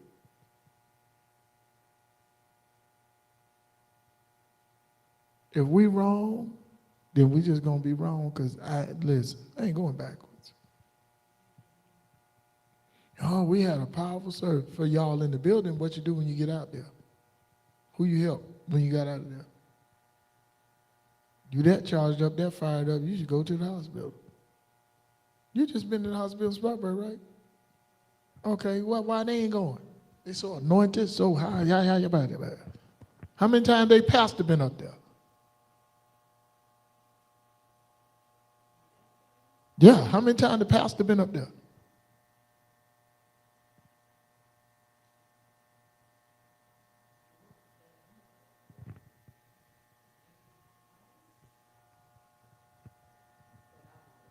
How much result came from the pastor just coming up there?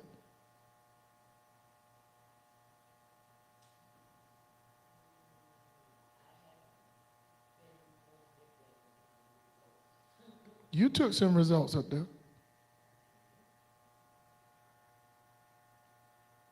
Did I go up there? Did I know what was going on? How? But the pastor right there, that's who you sitting with. That's who you turn your back on folk for. And they don't know jack. And when you come back around me, I ain't gonna know jack. Church folk. Time out for coming up there speaking yip yah yay and just looking at a person suffer. The shaman took help. Never mind. It's time out for this foolishness. It's time to be real. Folks talking about what's going on in the world is spiritual. It is not. There's a logical explanation for everything that's going on. Yes, it is. I just told you that war is planned. Oil is the focus. Those people are not trying to build no nuclear weapon. You better keep your eyes on Russia. That's what you better do, because Russia want to be powerful. And our country is the new Soviet Union. Now,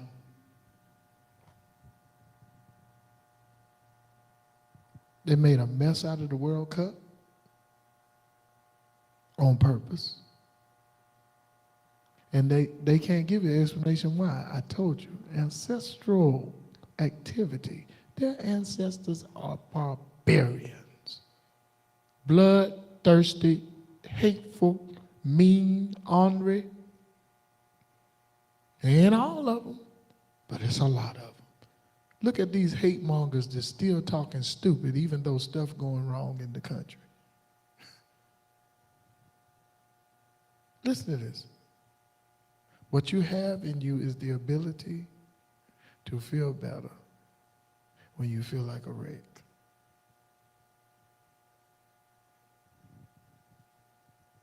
You have help to pull yourself up.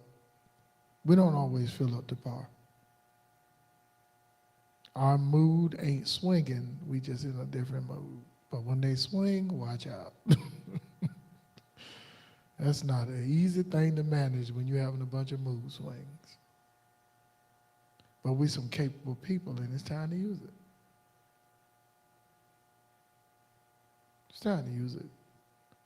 And the first partaker should be you. Because if you can't pick you up, it's going to be hard to pick somebody else up. They never answered the hard questions. They never answered them. Hey, why my back still hurting? Their back feel better. You're going to have to take that up with God. Why you can't just tell them the reason your back hurting ain't the reason their back is hurting? And what you have in you help them. Okay, why it didn't help me?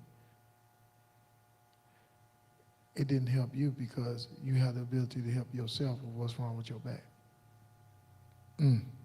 Why they couldn't just say that? Some of them too busy telling people don't go to the doctor. Some of us people don't have a clue what it takes for us to get through a day. They don't have a clue. But they still care when we come together. That's what matters. That's priceless, that's rare. Some people knew that, and it wasn't enough for them. They had to be in control. They tried to figure out what it was, but they had to venture out and try to be in control of it. Now they're miserable and got to act like they all right. Everything gonna make us smile and feel good.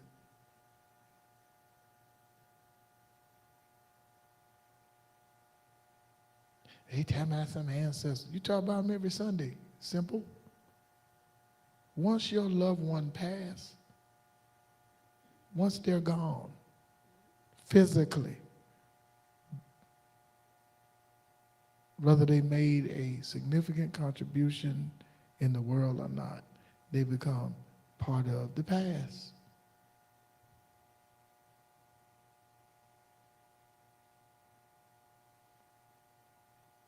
People don't, for some reason, don't understand that. Are the prices real high around here?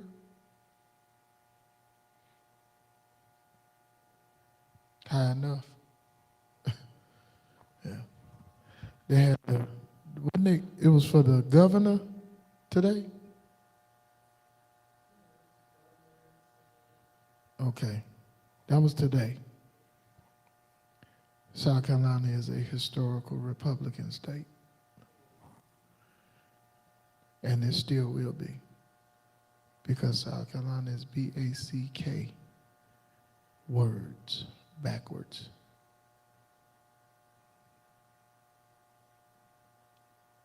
Hopefully one day it'll change. What's the sister name? Pamela? Yeah. When you make the wrong person mad, it mess up your whole campaign. She made the president mad, turned on it the next day.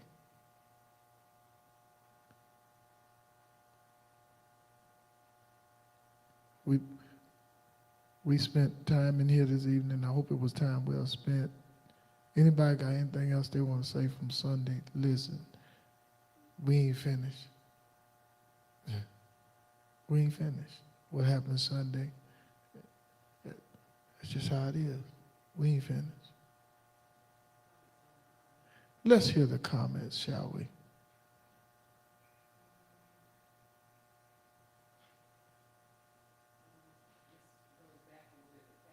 It's fine.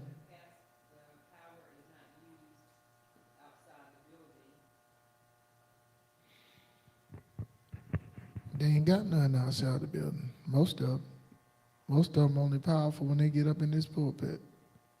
It's just like Zeus being on Mount Olympus. I mean, they ain't got no power until they're in this pulpit in front of people. Power wear off when they leave. The same pastor that shake the pews praying in the pulpit sound like a dry morsel praying in the hospital. Anything else?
Notice that in here, that very much so, there's a strong desire to see change. And it's aggravating when we run into people that don't want change, don't want no help. It's aggravating to us. But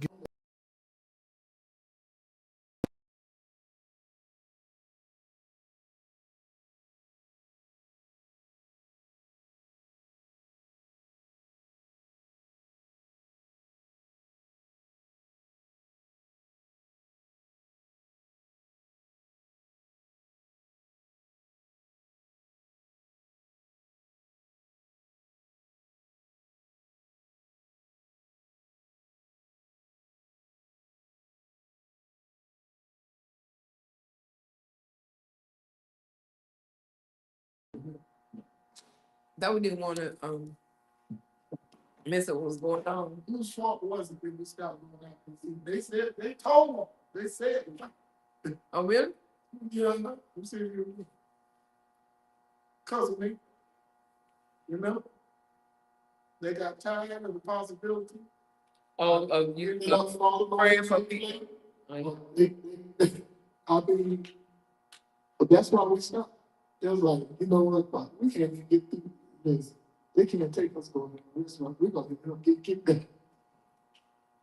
Remember that time that waitress couldn't leave? They were looking at us. She couldn't leave smoking by us. Mm. And she started shaking and turning red. She said, I'm gonna stop smoking today. Yeah. Mhm. Mhm. That's why we stopped. One time somebody, I don't know what that was, their face fell over the plate. I can laugh now, but I felt bad. They had mashed potatoes on their face. Who was that?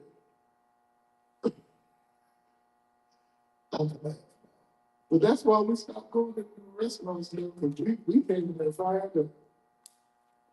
We didn't stop because we was see and that other guy see what you got is just a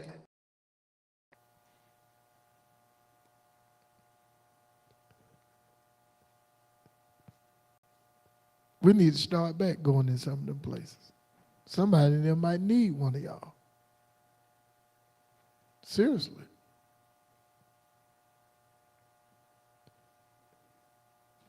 Anybody in here, we get ready to go, from Sunday, you feel more alive?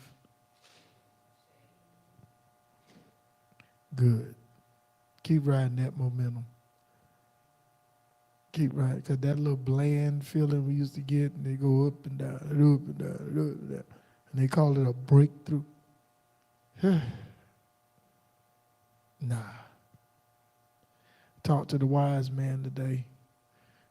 Think we're going to talk again tomorrow. I was laughing because when they was counting him out, I told him, man, you going to do more than you was doing. And he's still going around preaching. Some of them ain't doing nothing. Y'all know Bishop Cartwright, he ain't 20 no more. But he ain't stopping.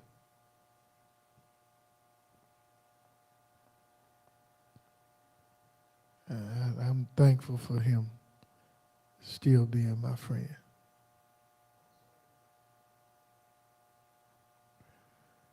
We're going to stop right there. I'm grateful for this time and for this place. Grateful for those that are here. We're not wasting time at all. And I'm glad we're not. The young man's doing better.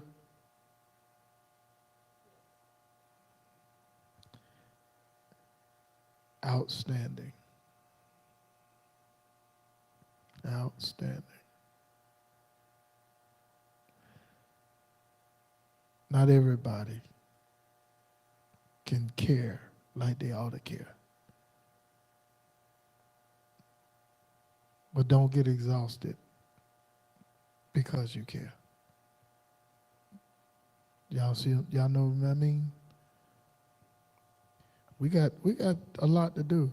Short time to do it, but we're gonna help somebody while we're helping each other.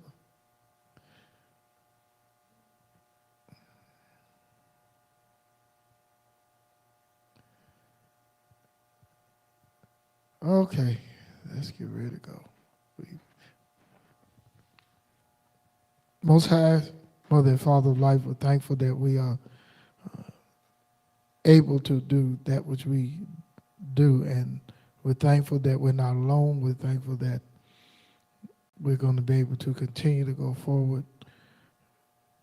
Our earnest expectation is that we are able to help one another as we help others, that we're able to expand and grow and be able to yet again prove that when you free your mind, your body will follow. Thankful for our great and mighty ancestors and the Holy Ghost.